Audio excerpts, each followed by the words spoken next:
நடைபெறுகின்ற நாடாளுமன்ற தேர்தலில் ஜனநாயகத்தை காப்பாற்ற பாசிசத்தை இந்திய நாட்டை விட்டு அகற்றுவதற்காக, குறிப்பாக ஹிட்லர் ஆட்சி நடத்துகின்ற மோடி ஆட்சியை அகற்றுவதற்காக தான் இந்திய கூட்டணி அமைக்கப்பட்டுள்ளது.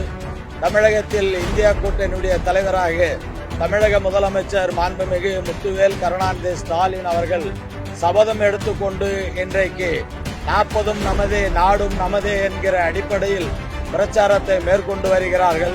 வட மாநிலங்களிலெல்லாம் இந்திய கூட்டணிக்கு அமோக ஆதரவு பெருகிக் கொண்டே இருக்கிறது.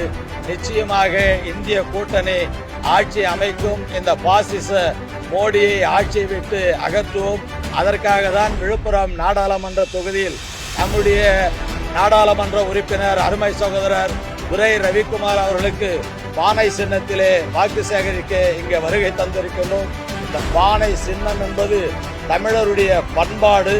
ஒவ்வொரு தை திங்களிலும் முதலில் இந்த பானையில் வைத்துதான் பொங்கலோ பொங்கல் என்று பொங்கலிடுவோம். எனவே தமிழருடைய பண்பாட்டை காப்பாற்ற, தமிழருடைய மானத்தை காப்பாற்ற, தமிழ் மொழியை காப்பாற்ற நாம் ஒட்டுமொத்தமாக பானை சின்னத்திலே வாக்களித்து 3 லட்சம் வாக்கு வித்தியாசத்தில் ரவிக்குமார் அவர்களை வெற்றி பெறுவோம், வெற்றி பெற வைப்போம் என்று உறுதி எடுத்துக் கொள்கிறோம்.